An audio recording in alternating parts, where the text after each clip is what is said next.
So today we're looking at the Heritage Roughrider 22 caliber. This one happens to be the 6.5 inch barrel version. They come in a variety of different versions with different barrel lengths and different grips. This is a set that I got. Cabela's was running a special. They were $149 and they came with these grips, and that's when I picked this up a couple years ago.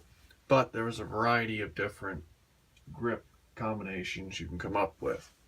So one of the cool things about this gun is, one, that's $149 or around there. I paid $149, but I've actually seen the one Black Friday sale. They were 99 bucks, and I think they usually retail just under 200, depending upon if you get the separate cylinder or not for the 22 Magnum. Now, you're probably wondering, for that price point, what kind of quality are you getting?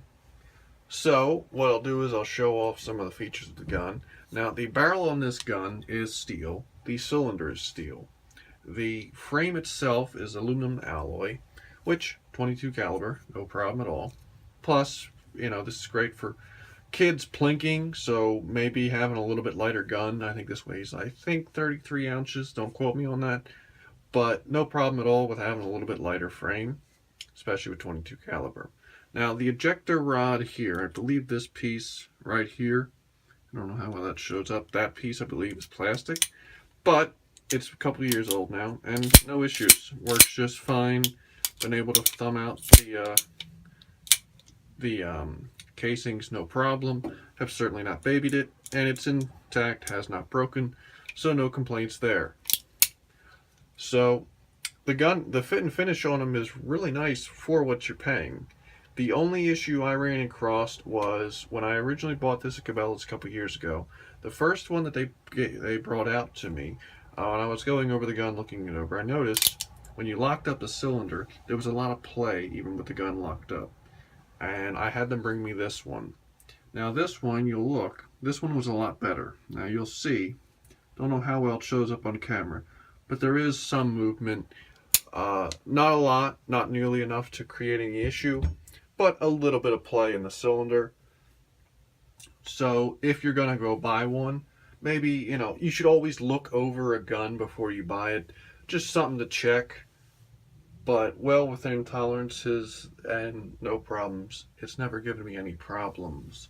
Sights on these are pretty rudimentary, but that's what you're supposed to have on a Colt single action Army clone.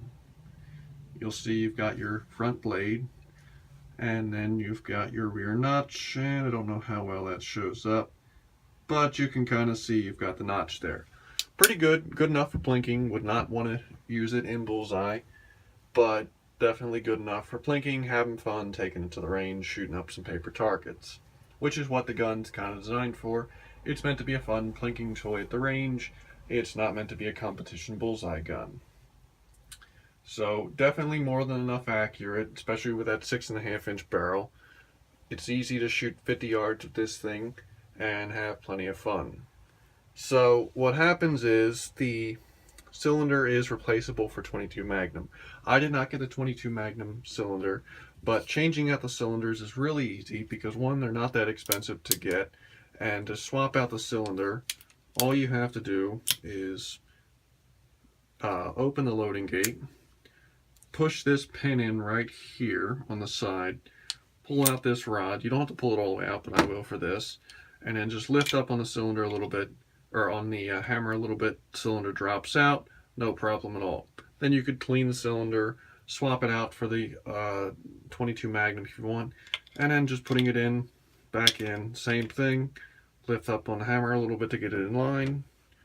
Take the rod, stick that in, push the pin in, and just like that, you've swapped calibers. No problem at all. Very easy. One of the only complaints I have for this gun, and I know this is a common complaint, is the safety. Now, I understand they probably got to put safeties on everything nowadays, some anti-gun law somewhere, but man, does it ruin the look of the back of the gun. Now, I don't know how well it shows up, but you can see here, lines on this gun are really nice, and then you've got this thumb thing here that you gotta move up and down, and then you got the red dot. and it's just, for me, it ruins the look of the back of the gun. Now, it's not a deal breaker, obviously, because I bought it anyway, but it's definitely something that I wish they didn't include on the gun, but it is what it is.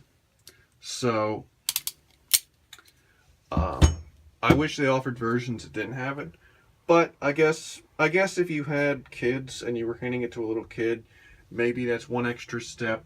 If you're teaching them just starting out, teaching them how to shoot, you could hand it to them with the safety on and be like, okay, once you're ready, keep your finger up the trigger, so on, so on, and then you can flip down the safety and then you're ready to fire. So maybe I guess I can kind of understand that, but I do wish they offered a version without it. The gun is a lot of fun. I've had it for a few years, and it's never failed me. It's always fun to take it out and shoot. I think they offer different versions in larger calibers, but for me, 22 LR has always been a favorite round of mine because one, it's cheap and easy to shoot and is low recoil. So I guess the closest comparison to this gun would be the Ruger Single Six. Now, quality-wise, overall quality, of course, I believe the Single Six is $500 to $600. So of course it's going to be a higher quality, higher machined gun. But for overall value, this beats that out hands down every day of the week. Because like I said, on Black Friday the one year I saw people getting these for 99 bucks. You can't beat that. I mean, you could buy 4 or 5 of these for one single six, and I think you could probably have a lot more fun with 4 or 5 of these than you could with one single six. So definitely a fun gun. I would highly recommend it. If I know whenever I teach someone how to shoot, this is usually the gun we start out on, is something like this, so just so they can get the concept of, okay, you're going to pull the trigger and something's going to happen, and then we'll move up to the bigger calibers and more simplified actions and so on and so forth. So if you have any questions, feel free to ask me, and have a good day.